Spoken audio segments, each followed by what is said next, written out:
Okay, so let's continue our discussion for freedom of speech. 'Di ba sabi ko sa inyo sa prior restraint, mayroon dalawang types of regulation.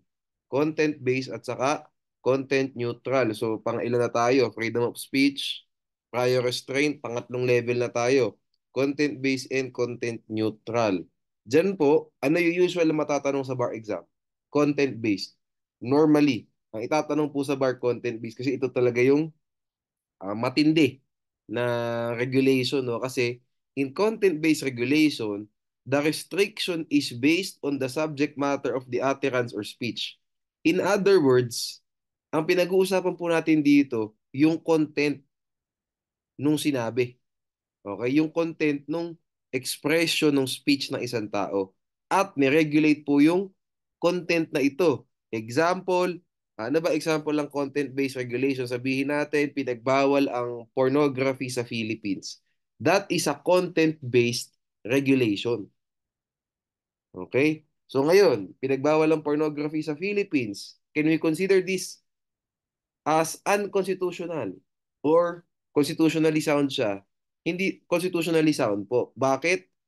'Di ba content-based regulation siya, no? It restricts the subject matter of the speech, meaning yung pinaka-pornographic video, no?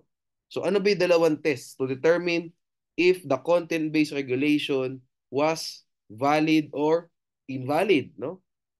Kailangan yung regulation, it must pass the clear and present danger test. Ito pa yung normally ina-apply for content-based regulation, yung clear and present danger test o yung clear and present danger rule. Other than that, minsan pag nakita po natin sa Supreme Court cases, ina-apply din po yung strict scrutiny test.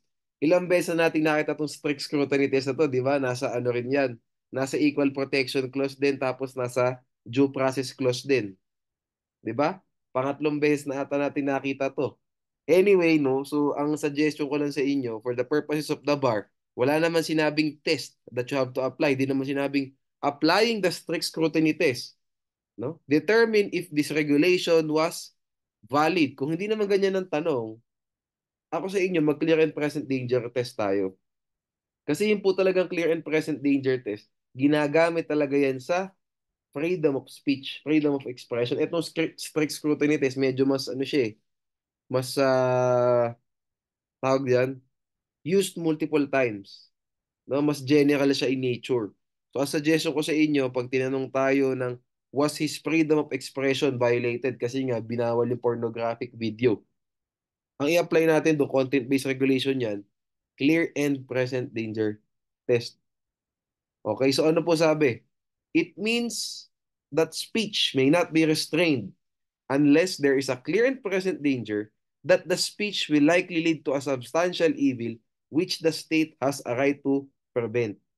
Okay, so ang general rule is we cannot restrain speech. Ayan yung general rule. Basically, yung clear and present danger test po, this is an exception to the general rule. The general rule is we cannot restrain. Okay, so unless there is a clear and present danger that the speech will likely lead to a substantial evil, hayaan na natin yung which the state has a right to prevent. Malamang may substantial evil eh. The state has to prevent this. Okay, so tingnan natin yung pornography. Pag pinagbawal talaga, no, sa US kasi pwede, 'di ba? Sa ibang bansa pwede. Sabihin natin sa Philippines, we're a conservative country, no pornography pwede, no. Walang pornographic videos na pwede, walang websites na pwede. Is there a clear danger in this? Ganyan, no? Kasi clear and present, so dalawa yung adjectives. Was there a clear danger in this case? Was there a present danger in this case? So, sa clear po, no? What does clear mean? It means there is connection between the danger of substance, may danger. There is connection between the substantive evil and the speech. Yun. Okay? Tapos sa present, it means that the danger is imminent or inevitable and or inevitable. Okay. So sa clear po tayo. May clear bang danger ang distribution, publication, distribution, publication, posting ng pornography online, no? Yes. What is the substantive evil that we're trying to prevent here? Well, unang-una, trafficking. Di ba? Kasi pag may pornography, Yung iba dyan, baka tinatraffic yung babae, tinatraffic yung lalaki, tinatraffic yung actors. No? So that's the first substantive evil that we're trying to prevent. Clear danger. Di ba? In this scenario. Ano yung pangalawa? Siyempre, yung ano tawag dito? Yung morals. Di ba? Customs ng Philippines, mawawala if more Filipino. Di ba? Porn actors, porn actresses will be online. Di ba? Something like that, no? So, there's a clear danger. Assuming po na nagkaroon ng law. Di ba? Nagkaroon ng law prohibiting, blocking all websites na nadidistribute ng pornography. Okay, so what's the substantive evil in pornography? Kasi clear nga, di ba? Trafficking. O, di ba? Saka yung contrary to morals of the Filipinos at saka good customs ng Filipinos. Okay? O, isinabatas natin that this speech, this expression is prohibited na. So sa clear, meron siyang clear, di ba? O sa present tayo, the danger is imminent and or inevitable. It is imminent. Why? Kasi once the video is uploaded online, it is already for public consumption. Everyone can consume that, di ba? Kasi accessible naman po yan. Sino pa ba walang internet nowadays? Di ba? So pag may internet, magkakaroon po ng exposure. Pag nagkaroon ng exposure, basically, maruruin, masisira, madidiminish yung, ano tawag dito? Yung morals ng Filipinos, yung conservatism ng Filipinos, yung customs ng Filipinos. And at the same time, pag nagpa-publish yan, hindi natin alam kung yung mga tao dyan sa loob, traffic o hindi, consenting ba yan o hindi, o binili yan o kinidnap yan, we don't know. Right? So with that being said, buuin natin yung thought, no? Pornography. Ginawa ko na kayo ng example para mas simple, no? It means the speech. What's the speech in this case? Pornography may not be restrained unless there is a clear and present danger that pornography will likely lead to a substantial evil, which the state has the right to prevent. So in this case, does pornography have a clear danger? Yes. Trafficking and, ano ba dyan? Yung contrary to morals and good customs. Was this present? Is this present? Yes. Because it is so easy to upload pornography online. So with that being said, content-based regulation po ito, but it passed the clear and present danger test. So the law is not unconstitutional. It is constitutionally sound. O ganun po ang style. Di ba? Ayos tayo. Okay. Ganun po, no? Ganun ang pag-apply sa, no? So,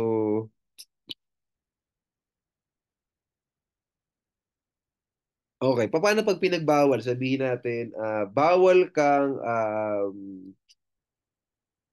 yung kasi isa sa bar, hindi kasi yung kasi, forget about it. Yung isa kasi sa bar question about sa Muslim religion, equal protection clause pala yung naging question, yung pala yung naging approach doon, hindi pala freedom of expression sa religion. Anyway, let's move to the next, no? So, tandaan nyo pag strict scrutiny, pag clear and present danger test, itong dalawa na to, these are tests for content-based regulation. Bakit magiging content-based regulation? Kasi prior restraint yung pinagmula natin. Anyway, let's move. O sige, try natin ulit yung pornography using strict scrutiny test naman. Was there a compelling state interest? What's the compelling state interest in prohibiting porn? To preserve the morals, to preserve the customs, to prevent trafficking in the Philippines. Di ba? Now, is this the least restrictive means? Banning porn, basically. Ay di pala, ang compelling state interest in this case is to, yun nga, preserve morals, preserve the customs of the Philippines, and to prevent trafficking. What was the method employed? The means employed to accomplish this compelling state interest? Ban porn. Was this the least restrictive means? And eto bang pagban sa porn, was this narrowly tailored to accomplish yung pag-preserve ng morals, customs, at saka prevent trafficking in the Philippines? The answer to all of this, yes, ang sagot. So sa strict scrutiny test, pasok din. No? Tandaan natin sa strict scrutiny test, sa O'Brien test, sa ano pa yan, rational basis, intermediate scrutiny test, tandaan nyo, ang question lagi dyan, hindi naman normally sa first requisite. Malamang sa malamang may state interest lagi. Sa nagkaaroon ng problem, parang police power lang po. Nagkaaroon ng problem sa lawful means, hindi sa lawful subject. Sa strict scrutiny test, same thing. Ang nagkaaroon ng problem dito sa least restrictive means at saka sa narrowly tailored, hindi po sa compelling state interest kasi more often than not, kaya nga nagkaroon ng law eh. Kaya nagkaroon ng law kasi nga may state interest that we're trying to accomplish. Okay? So nagkakaroon tayo ng problem kapag excessive siya. Ibig sabihin hindi siya least restrictive at hindi siya narrowly tailored. In this case, we want to preserve the morals, the customs to prevent trafficking in the Philippines. Will banning porn be narrowly tailored to accomplish that? Yes. How about, is this the least restrictive means? Yes. Precisely kasi nga daw, di ba, pornography will, sa morals na lang tayo di ba, it will diminish no, yung conservative nature ng Filipinos. Okay, you get the point. Content neutral is a regulation move na tayo, no? Content neutral regulation is a regulation that does not concern itself with the itself, no? The incorporation. Content neutral regulation merely regulation as to the incidents of the speech, not to the subject matter of the speech. Okay? Content neutral regulation includes controls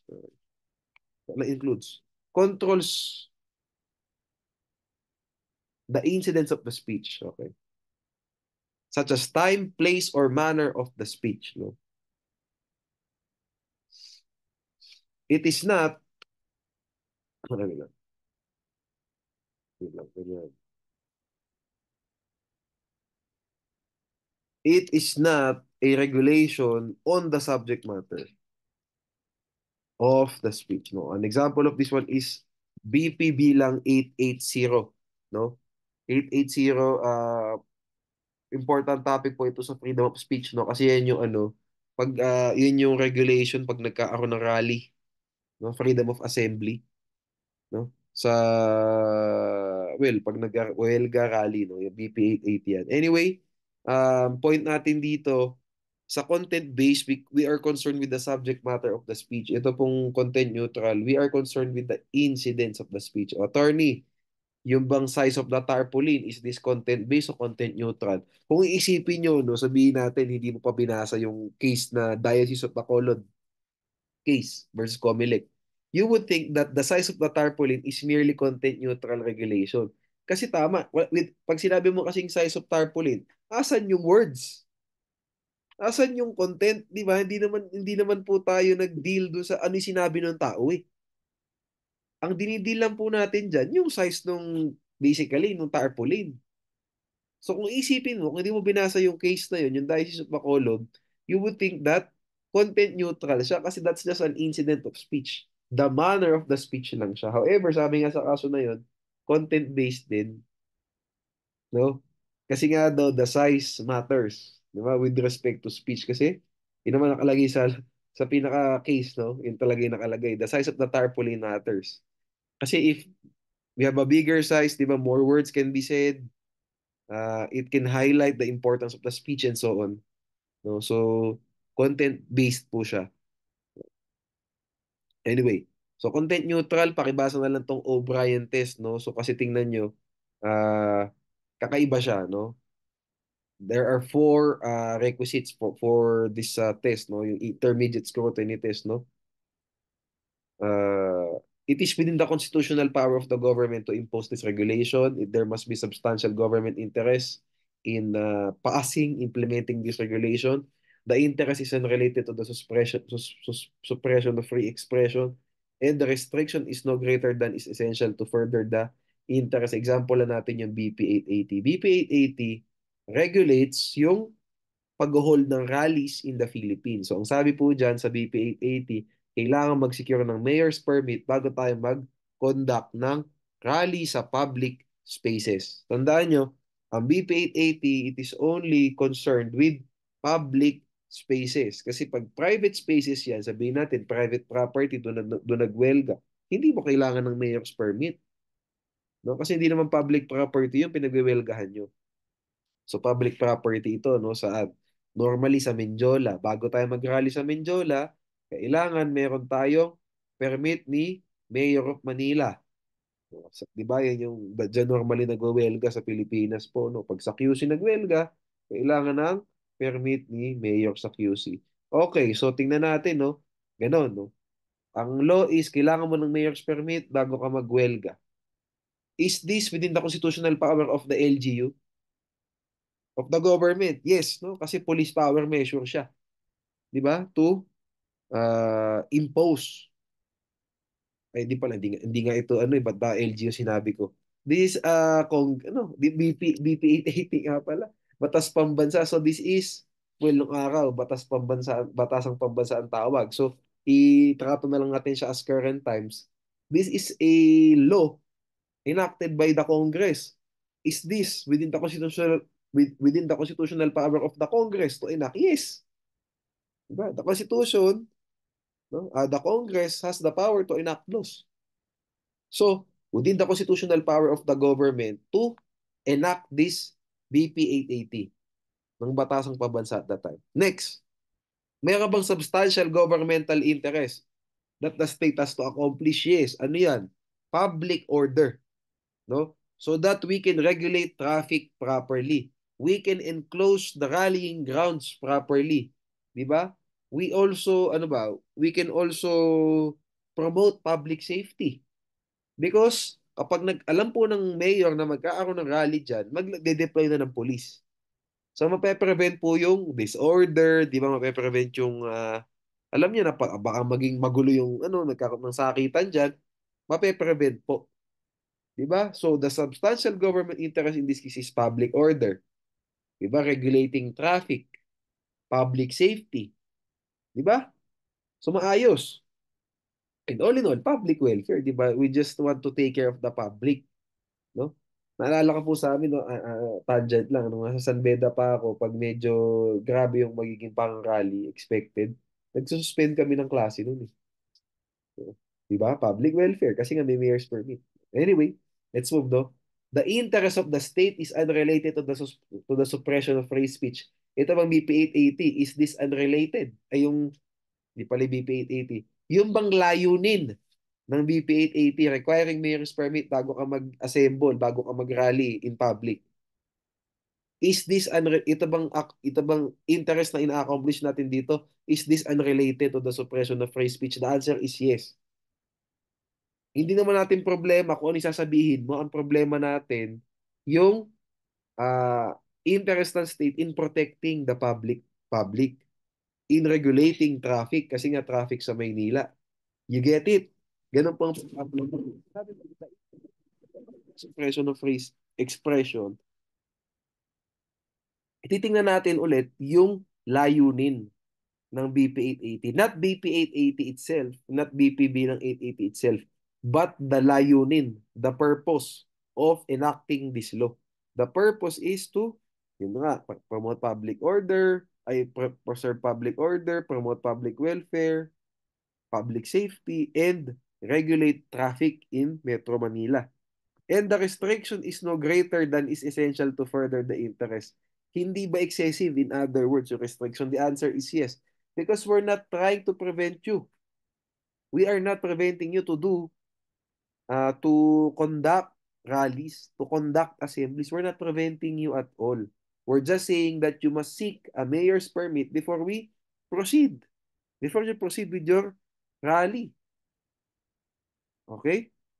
The restriction is no greater than what is essential to further the interest. What's our interest? Ulit, promote public welfare, blah, blah, blah.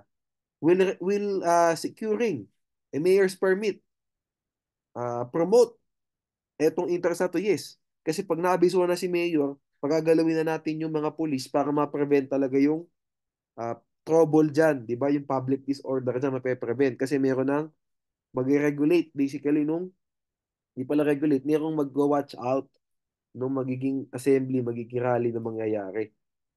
Is this not greater than is essential? Yes.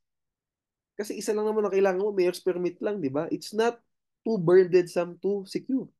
So with that being said, BP 880 is constitutionally sound. Ganon. Tandaan nyo ha, dito tayo sa compelling state interest, huwag nyo sasabihin na this law has a compelling state. Hindi ganon.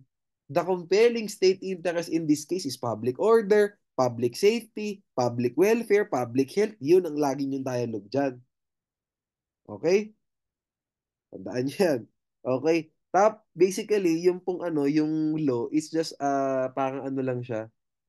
Hindi niya siya masyadong gagamitin sa strict scrutiny saka sa O'Brien test. Ang gagamitin nyo talaga yung interest, yung layunin, why this law was enacted in the first place. Mag-design nyo tinuro yan, di ba? Kasi hindi tayo masyadong tinuturo ng application. Titingnan nyo, eto bang inilagay sa law? Yan. Ito bang method, yung provisions na nilagay sa law? Is this the least restrictive means to accomplish this interest? At saka papasok yung law. Yung bang provision na nandun sa law, is this narrowly tailored to accomplish the interest? So, ang point ko lang is the main topic in this case, yung public welfare and so on. Yung provision dun sa law, papasok po yan sa least restrictive at saka sa narrowly tailored. Dito po sa O'Brien test, papasok yung law sa letter D, sa number 4.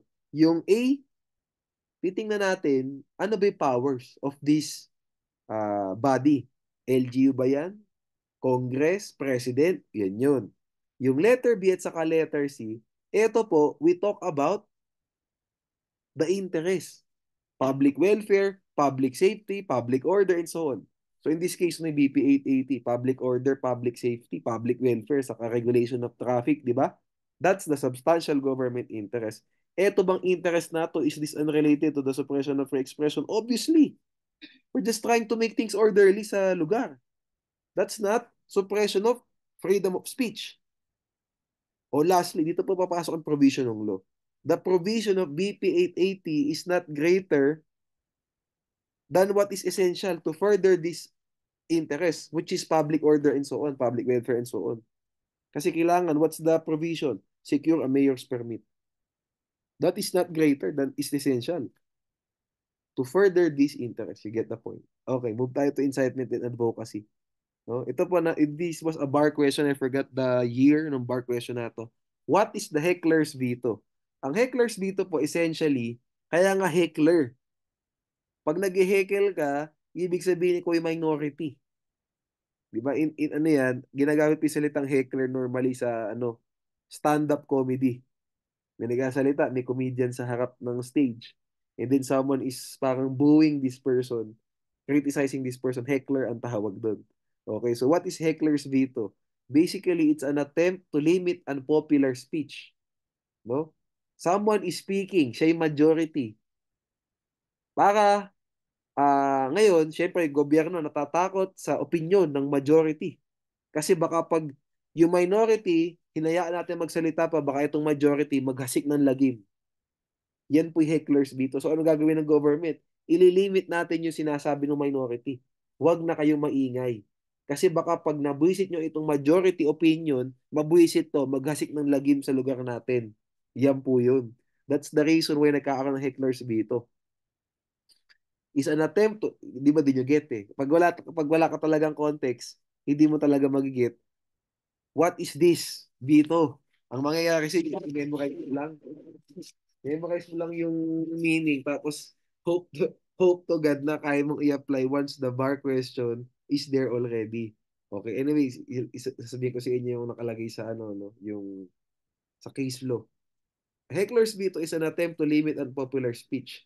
This occurs when the unpopular group's right to freedom of speech is curtailed or restricted by the government in order to prevent the popular group's behavior, which is outrage and violent protest due to the unpopular speech. Bibigyan ko kayo ng example.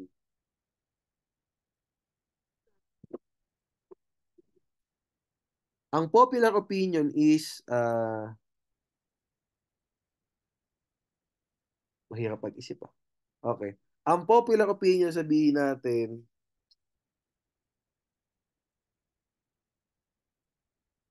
Kasi yung pong nasa ano kasi if I remember sa bar question may element siya na religious expression eh. Parang nag-mix na masyadong ayoko masyadong ipag-mix muna para mas simple. No? Isip tayo ng example.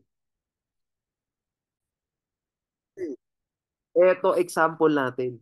Sabihin natin, ang popular opinion is we love the ruling government. That's the popular opinion. 90% approval rating si Presidente. O, yan. 90%. Grabe. O.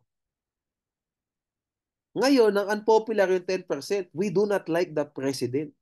O ngayon, ito po kasing 90%, yung popular opinion, talagang fanatic sila ni President. Na to the point na pag nagkaroon ng criticism against him, willing silang pumatay. Willing silang manira ng gamit ng kapwa nila. Yan ang ganun sila ka-fanatic ni Presidente. Talagang basically Diyos. Ganun. Itong 10% hindi. We do not like him. Sabi. Anong ginawa ngayon ng Congress to prevent itong pwedeng gawin na fanatic yung pwedeng gawin ng 90%? Kasi nga fanatic sila. In the name of this president, we will kill. Sabi niya ganun. Ganun ko sila kapit. Ganun ka nila ka-idol si president. Ano nga ginawa ng Congress? Ay, kailangan, we need to prevent all the minority opinions. All the opinions against the president, we need to ban them. Otherwise, kasi nga, ang layo ni naman doon nila, they have good intentions. Yun lang yung pagkakaiba nito doon sa mga usual na prior restraint. Tandaan nyo, yung prior restraint, sinabi lang, well, in your mind, no, in your mind, sa isip nyo, para bigyan ko kayo ng context. In your mind, pag sinabing prior restraint, binawal lang yung speech. Pag sinabi yung heckler's veto, prior restraint din yan probably. Kaya lang, ang added element, ang added parang facts, ang added circumstance sa bar question nyo, ay maganda yung layunin, kaya natin pinirayo restraint itong speech na to.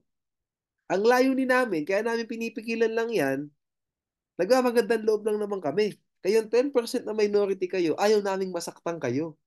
O, ganon. Ayaw naming masaktan kayo, kaya pwede ba iba na lang namin yung sinasabi nyo? Kasi pag hindi namin binanyan, nagsalita kayo, baka patayin kayo ng 19%.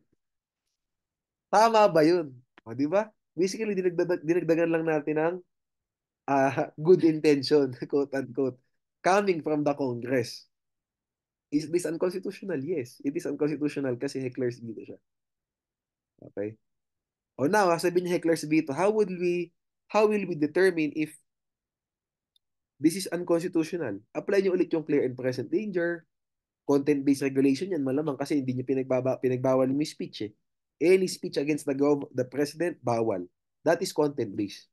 Hindi siya incidents of the speech but the subject matter of the speech already, which is criticism against the president. Okay tayo? With that being said, actually, if you think about it, kung hindi naman banggitin yung heckler's veto, pwedeng hindi nyo na nga anuhin.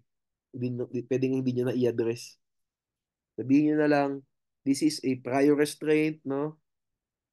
This is a prior restraint and a content-based regulation. O ganun. No? For content-based regulation, uh, the clear and present danger test must be applied. Under the clear and present danger test, any speech must not be restrained unless there is a clear and present danger that this speech will likely lead to a substantial evil which the state has the right to prevent. Naalala ko, no, na-memorize ko. Okay, kasi naintindihan ko yung sentence eh. So titingnan natin. Pag ba nagkaroon ng speech against the president, may clear danger ba? No. No? Kasi yung danger po, hindi naman manggagaling sa minority, doon sa nagsasalita eh. The speech itself, wala pong clear danger. Ang possible danger manggagaling sa ibang tao, hindi yung speaker. So we cannot limit this person's freedom of speech. No? Because the danger will not come from him. It will come from another person. If anything, ang kailangan mong iban yung other person who will incite violence, who will commit violence just because nagsalita ng minority opinion nitong tao na to. So, ang i-imprison mo, ang i-punish mo, yung majority. That's the point. Hindi itong minority because his speech itself will not cause danger. The danger will not come from him. O, there was no present danger din kasi nga walang clear. There was no clear danger that will come from him. It will come from another person. So you should imprison the other person, not the minority. Ganon. Naku, attorney, di ba may clear danger dito kasi nga mayroon daw violence na mangyayari. Di ba? No. The context is the person himself speaking, the speaker himself must incite danger. He did not. He was just speaking. Another person was the violent one. You get the point? Okay. Alright. This is presumed invalid unless there is a clear and present danger. Okay. Note o see substantial evidence to speak as like has which the state has the right to prevent. Why? Kasi na clear and present danger test kasi nga content-based regulation. When can incitement and advocacy be restrained? Yan. Same thing lang guys. For lang tayo sa content-based. Ulitin ko, marami tayong anecdotes and doctrines dito pero babalik at babalik tayo dyan. Sa content-based, clear and present, content-based strict scrutiny, content neutral, O'Brien. Paulit-ulit lang tayo. Okay. When can incitement or advocacy be subsequently punished? If the same is libelous, kasi nga nasa RPC. If the same is already inciting to sedition. You get the point? Okay. Ito po, no, isa pa, no, baka pwede kayong tanungin. Facial challenges. Tandaan nyo, facial challenges are only available in free speech cases. Okay. Ang general rule po, as applied challenge. So what is as applied challenge? As applied challenge, a party can question the validity of a statute only if as applied to him, it is unconstitutional. So attorney, assuming na unconstitutional yung law, what will happen? It is only unconstitutional as to him. But it is still constitutionally sound with respect to other people. Okay? Ganon. Only as applied to him. With respect to you, petitioner, unconstitutional yan. It does not apply to you. But to other persons, not parties to this action, no, or not within the same boat as you, hindi kayo pareho, hindi kayo in the same footing, no? Valid pa din na law. Okay, effective pa din. Let's move to the facial challenge. So there are two kinds of facial challenges in the Philippines. First is the overbreadth doctrine and the void for vagueness doctrine.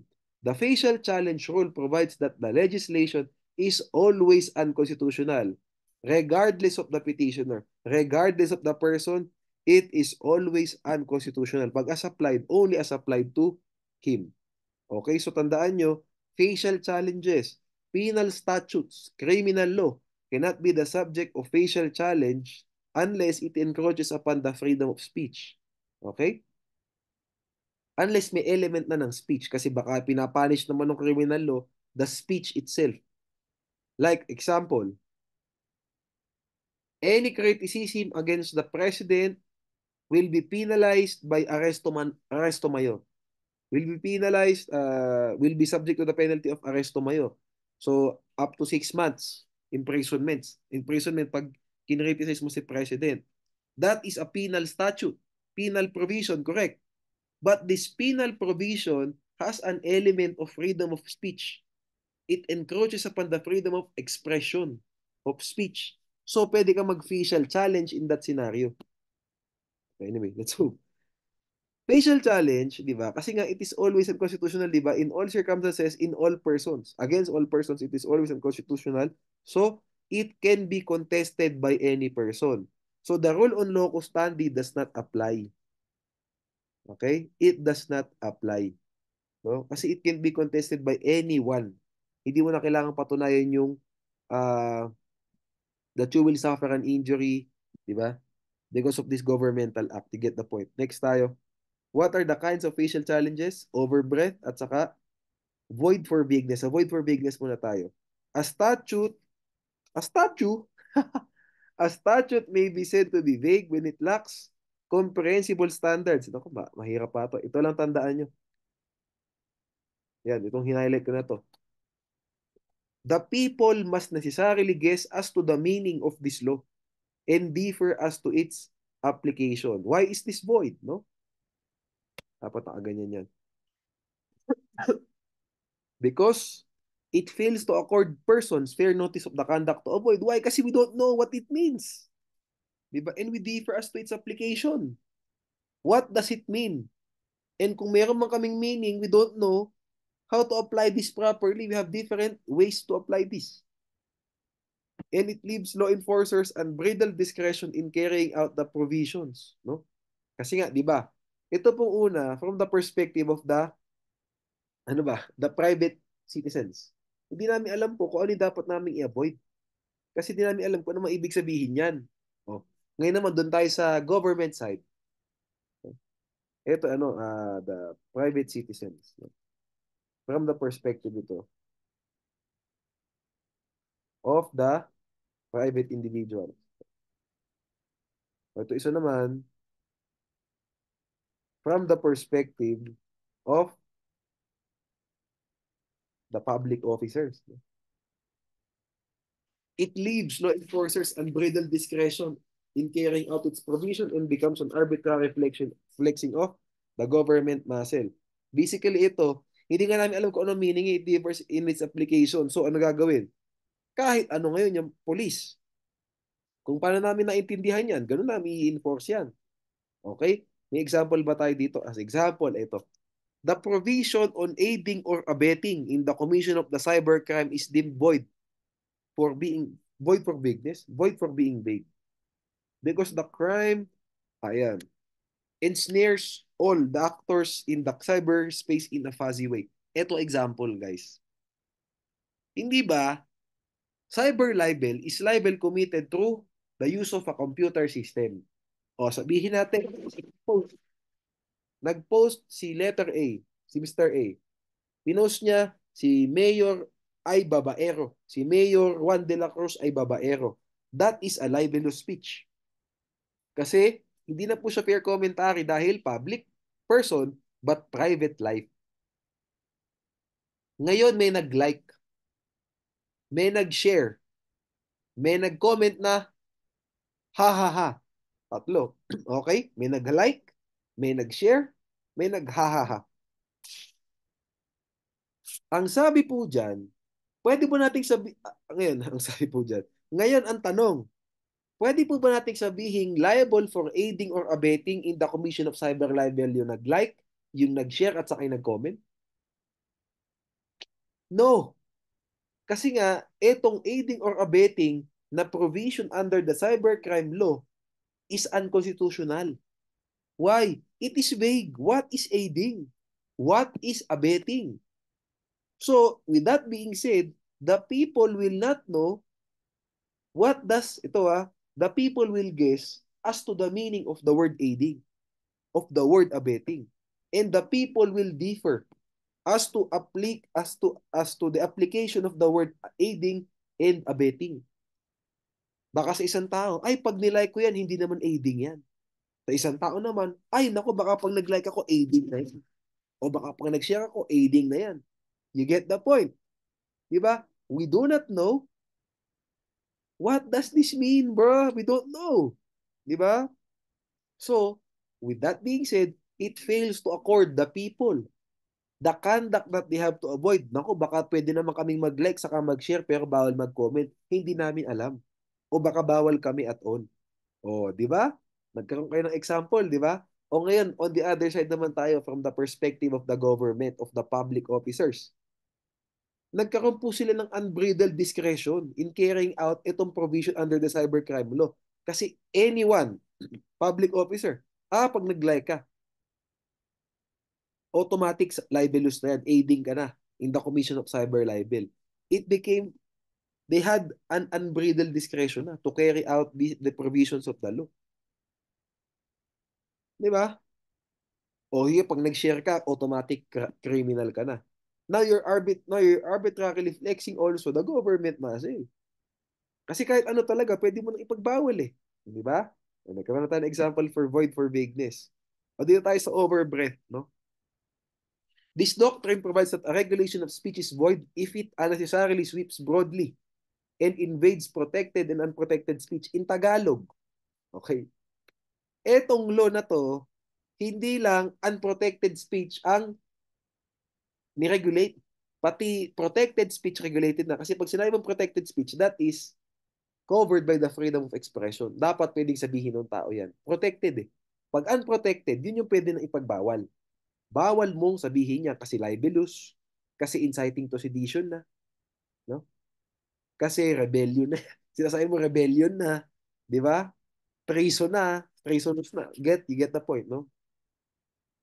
Pero kaya naging overbreath po yung law kasi na to, pati yung protected speech, yung peaceful speech naman, pinagbawal mo na rin. Examples, mas madaling gawa ng example kaya hinuli ko to. The Comelec resolution prohibits the posting of decals and stickers not more than 8.5 inches in wide and 14 inches in length in any place, whether public or private property. Is this regulation overbroad? Yes. Kasi the resolution covers private properties already. Di ba? Sa public, pwede. No? Kasi unprotected na yan. Sobrang laki. Maglalagay ka sa public place. Unprotected speech na yan. Kasi the public has the right to regulate, has the right to use its own property. Di ba? Pag sobrang laki, di ba, hindi na tayo nakapagbigay ng space para sa iba. Pero sa private property, yung mismong may-ari ng bahay, yung mismong lalaban sa election, bawal malaki. Yun po yun. Okay? Another example ito, US case. No? The airport officials merely sought to prohibit solicitation at the airport ng hingi ng pera. Tama nga naman kasi airport eh. Di ba? Siyempre, dapat pag airport, world class kasi representation ng bansa yan eh. Di ba? So, dapat pag airport talaga, ang ganda, talo pa mall, basically. However, yung pong ano, yung resolution na pinasa nung Board of Airport Commissioners, it prohibited all activities at the airport. Lahat. Hindi lang solicitation. No?